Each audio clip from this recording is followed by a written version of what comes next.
Bayern Munich have just absolutely destroyed PSG over 2 legs, 2-0 on the night, 3-0 on aggregate. But first, before we get into our takes on this match, we wanted to thank y'all for helping us get to 1,000 subscribers. This is a huge milestone for the channel, for us. We are so appreciative to everyone who's hit the subscribe button, everyone who's ever watched a clip, watched a video. We are so appreciative, and we hope we can keep going up from here. Absolutely, man. It means the world to us that we're finally to get to this milestone, and we're just excited for what's next. Exactly. But I think before we make this into a sob story about us finally getting to 1,000, we can go ahead and get into our takes on this match. And I'll pass it off to you first, because I know we both have a lot to say about this. What was your initial reaction to Bayern Munich beating PSG today? It was just another underwhelming performance by Paris Saint-Germain. I don't understand why Paris Saint-Germain somehow always find a way to come up short in the Champions League. It's like inevitable. It's like, the sun's going to come up tomorrow. That PSG are already out of the Champions League by the round of 16. And they were early favorites. I mean, these are guys I picked to at least make the final, let alone I didn't think they were going to get kicked out the round of 16. But, I mean, it just came down to a multitude of things because reality set that PSG is not a very deep team. They struggle with depth. And because realistically, to quote LeBron James, they're top heavy as fuck. I mean, that's the truth of it. Other than Messi, Mbappe, and Neymar and Donnarumma, the middle of the pit, their defense is a bit, other than they have great fullbacks, it's a weak side. It's very weak. Their midfield can be dominated, and when you cut off the midfield, you can't really feed the attack as well. Like they have the greatest front three in world football, yet obviously minus Neymar right now, but still, you would think having the number one best player in the world, the GOAT, Lionel Messi, and then number 2 ranked by the FIFA Pro World 11, Kylian Mbappe, that you would be able to score at least one goal in these two games played against Bayern Munich. And Bayern Munich are very good. They're a great defensive side, but these are the 2 best players in the world. One is the greatest to ever do it. And yet they still can't do it. And you start to question, not even the players, just the whole football club. Is there something wrong with Paris? Are they actually cursed? Can they not win in the Champions League? I don't think they'll ever win a Champions League. That's what this is going to basically come down to. The main point that I'm making, that if PSG cannot win with this group of players and not be able to change and sign the right things that they need to do to make more depth, they're never going to win ever. Because you have the greatest player ever. You have one of the youngest stars, the greatest stars we've seen since Messi, since Cristiano Ronaldo, and you can't win anything. So I don't know what there is left to do. Maybe you disband the club and just become a clothing brand, because that's what PSG is known for now. I mean, just being good, having great clothing and good shoe collabs. They have the Jordan collab, but not even Michael Jordan on their jersey can help this team win anything. There's nothing they can do. Yeah. Look, my initial reactions to this game today proved yet again that football is the ultimate team game. You cannot win at this level without a very good overall squad. PSG have the greatest front three we may have ever seen. I think it's right up there with MSN. I was supposed to say MSN. MSN might be better. But PSG have the greatest attack we might have ever seen in this game. But they do not have a very good squad around them. And it just goes to show that you can have the 2 best players in the world at the moment, Messi and Mbappe. I have Messi 1, Mbappe 2. This is the GOAT and the heir to his throne in Kylian Mbappe. And you got absolutely dismantled. You got absolutely destroyed over 2 legs. You couldn't even score a goal. Bayern Munich, they may not have the pure star power of PSG, but they have a better squad, a more deep team. Their squad is so deep. It's so deep. It's one of the deepest sides in Europe. And that's why they might be the favorites to win this competition at the moment. Because you look at their overall squad. I was going to make this point. PSG, we all know how much they've spent. PSG over the last 7 years have spent over 1 billion. In the past 7 years, Bayern Munich have only they've only spent 600 million. Obviously, that's about 400 million difference. And when you look at the 2 squads on paper, Bayern Munich have a way better overall squad. I mean, you look at their bench. You look at their bench. They were able to bring on Gnabry, Mane, Sané, and Joao Cancelo off the bench. That's just off the bench. When you look at PSG, they brought on Juan Bernat, Nordi Mukiele, Hugo Ekitike, Warren, Zaire Emery. And I'm not saying these guys are extremely bad players. Some of them are youngsters. But you look outside of the starting 11, this PSG team has no depth. They are not a very good team. And then even when you go into the starting 11, you look once you get past Kylian Mbappe and Lionel Messi, I think they have very good fullbacks in Nuno Mendes and Hakimi, but their midfield is poor. Verratti at this point in his career is pretty washed. We saw I mean, that today. he cost PSG 2 goals today. I mean, he was Exactly. stripped of the ball twice. Verratti is washed. Fabian Ruiz, he's not good enough to win you the Champions League. He's not like no side that is winning the Champions League is going to have Fabian Ruiz in it. And I could say the same. I could say the same about Vitinha. I think Vitinha. He's a more up and coming player, of course, but he's not good enough either. He missed an open goal today. I mean, look, if Vitinha, he made De Ligt a hero today. He saved his career. If Vitinha scores that goal, this game could be completely different. PSG would have had the momentum, and who knows what happens at that point. But, I mean, the goal was there wide open. All you have to do is put a little bit more power on it, and you score. And somehow he found a way to miss. I mean, I don't know. At that point, when I saw Vitinha miss that open goal, I told myself PSG are cursed as a club. PSG will never win the Champions League in their club's history. It'll never happen. I will be dead. I will be literally dead by the time this happens. It might never happen. Gone. I will be long gone past my existence on this earth when PSG win the Champions League because this team is not doing it. And I think it comes down to a multitude of factors, but I just don't think this club is well run. It's not a well-run football club. I was trying to find who their director of football is on Google, and it says that Luis Campos is a strategic advisor, so I don't know if he is their football director, but they don't have an actual director of football where it says like his role is a director of football. So I really don't know who's directing the transfer. Who's running the ship right now? Who's running the ship? Yeah, who's driving this boat right now? I don't know who it is at this club. It's an absolute shit show. I mean, and I mean, you could make so many points about like bad transfers. I was looking at their transfer history, and it's just absolutely poor. I mean, you look through it and. They brought in guys like Wijnaldum on a free transfer. He left after one season. You bring in guys like Mauro Icardi for $50 million. He ended up being a huge flop obviously at the club. They make just their recruitment for transfers is absolutely terrible. Like obviously they've got guys like Neymar. They've brought in guys like Messi on a free. They've brought in guys like Mbappe. But once you get past those three guys, their transfer business is absolutely terrible. Like it's extremely bad. Like they need to fix that up. Like I don't care how much money you want to spend. You can have unlimited money, but if you're not bringing in the right guys, they do have unlimited money. But if you're not bringing in the right guys that are actually want to play the way that you want to play, they're not going to fit the system. That are not going to play how like PSG are trying to play, which I don't exactly know how that is. Yeah, well, I was just about to say, I mean, what style do PSG play exactly? I mean, other than, the same thing you said for Real Madrid, just pass it to one of those three guys and hopefully they could do something. I mean, that's realistically what this is because they don't have a proven manager. They've tried everything. I mean, they've tried Thomas Tuchel. They've tried Pochettino. They've tried so many managers, but yet again, they keep sacking them or like, it's the manager. You have to start looking at the club. The players that they're being provided. Look, Thomas Tuchel went from having Mbappe and Neymar and what did he have Cavani? He didn't have Messi yet. He didn't have Messi yet, but he had those two guys, two of the best footballers in the world.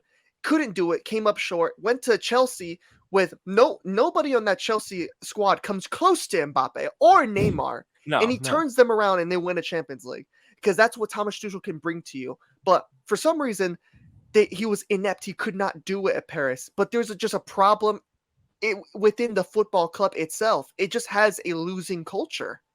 Yeah. No, I agree. And it comes down to, like, okay, I this is going to sound hypocritical because I'm going to get into a point here where obviously I kind of already said it. This board of PSG is absolutely terrible. Their recruitment is bad. They don't bring in the right players.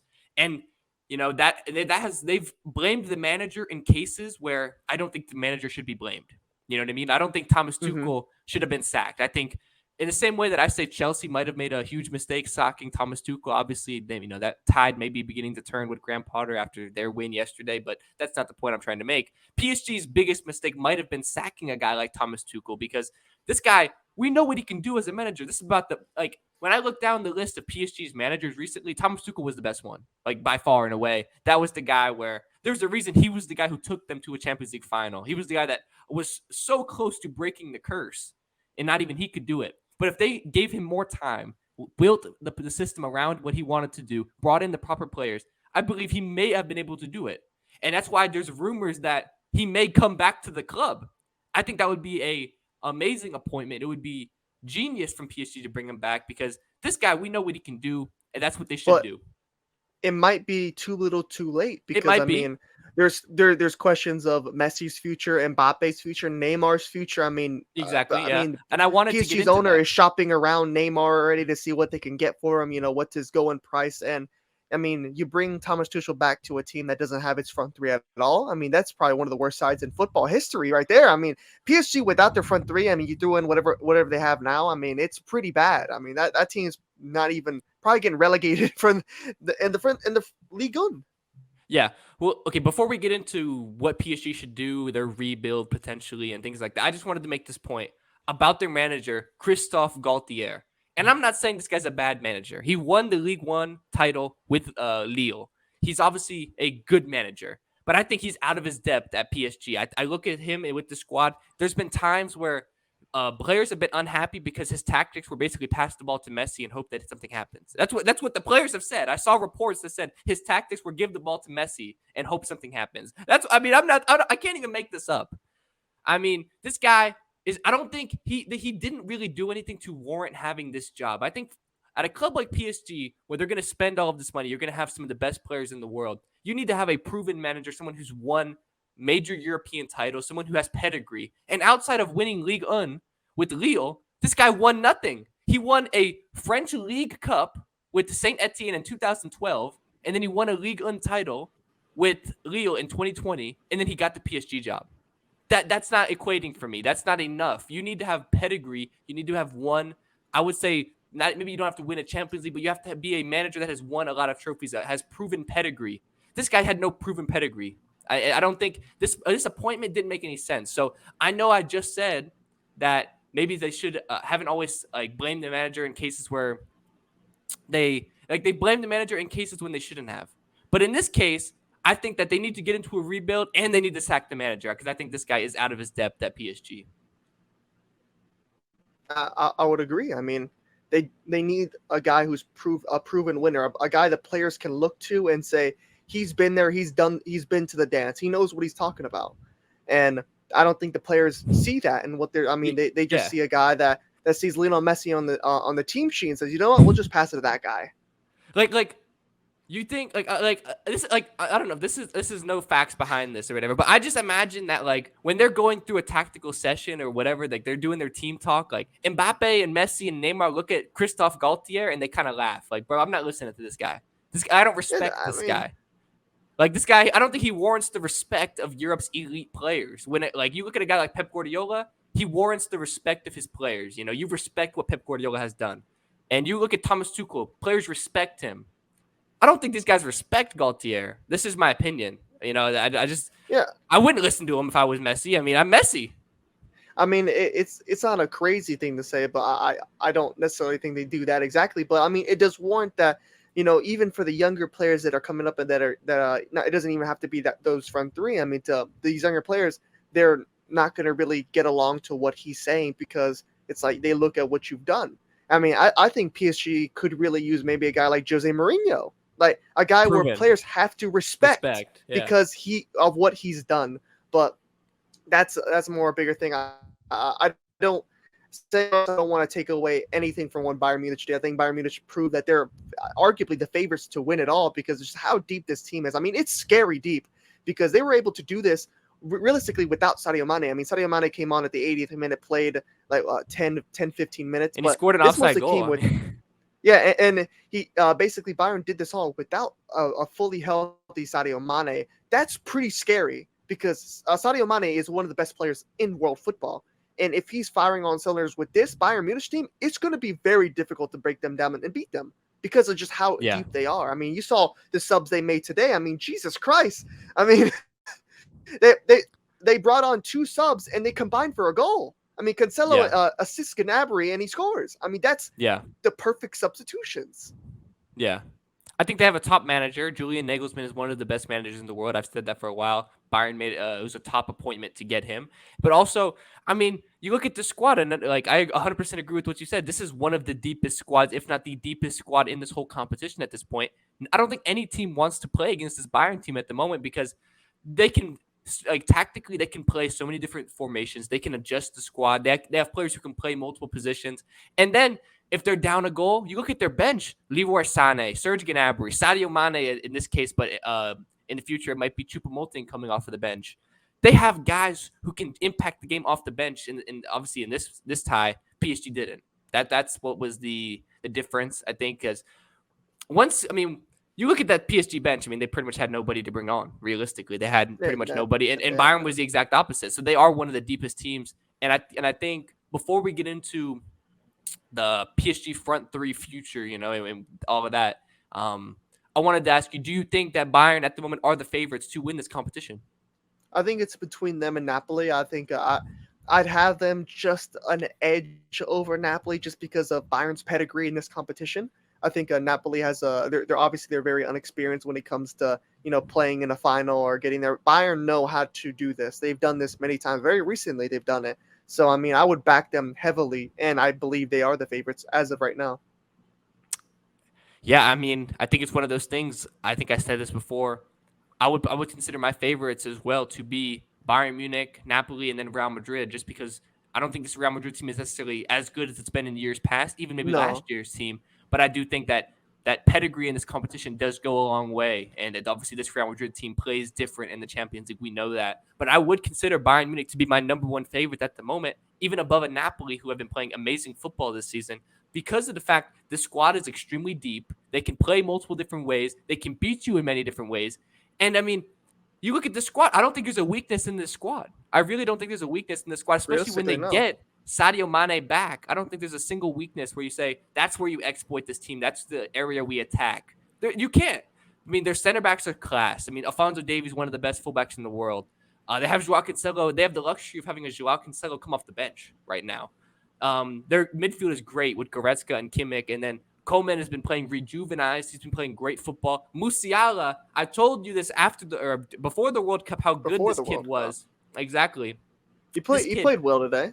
Musiala, what a player. Look, Musiala, it's time to move on from considering him one of the best young footballers at the moment, one of the up and coming talents. We're just going to drop the young and up and coming. Musiala is one of the best players in the world right now. He is proving himself game I after think that's a bit game. far. He impacts I the game think in he so played many well different today, ways. but He played I wouldn't go extremely that far. well. I'm I think he not played saying he's well. the best player in the world, but I think he's up there and he's getting himself into that conversation where you could say this guy is one of the difference makers of Bayern Munich's team right now. And ultimately, if they are going to win the Champions League, he's going to have to play just as good as he did today. He's going to have to continue to play just as good as he did today. And I think he will because this kid, although he's young, I mean, he is proving himself on the world stage game after game. What a player, what a talent. There's a reason why I rated this kid. My talent identification is top notch. My Yeah, ball knowledge. he's all right. He's all right. I mean, he didn't. I mean, he had a good game, but I didn't see. Maybe my TV's not that working. My shit might be in black and white or something. But yeah, I don't know. I thought he played well. I didn't think he played spectacular, and he didn't jump out the screen to me. But yeah, he's I definitely I've also definitely I've a great also young seen player. I've also seen some of his Bundesliga games recently where he's been kind of putting on a show, of Oh, course. he's fucking tuning into the Bundesliga now. Look, But I gotta start scouting. of course. Let us know in the comments down below. What do you think of PSG? Is it a dysfunctional club? Will they ever win a Champions League? Are they cursed? Should Mbappe leave? Should Messi leave? Should Neymar leave? Let us know your thoughts on everything we talked about in the comments down below. And another thing, do you think Bayern Munich are the favorites to win the Champions League? Because I will be interested in that. Obviously, we will have more Champions League content coming out. I think, there's games next week, of course, and then I will want to do a video ranking the round of six or not round of 16 quarterfinal teams, talking about the draw when it happens on March 17th. So you can expect all of that content. So subscribe so you don't want to miss any of that. But I think without further ado, we can finally wrap this one up. Absolutely. So I'm Zach, I'm a G. and we'll see y'all next time for another video. Peace.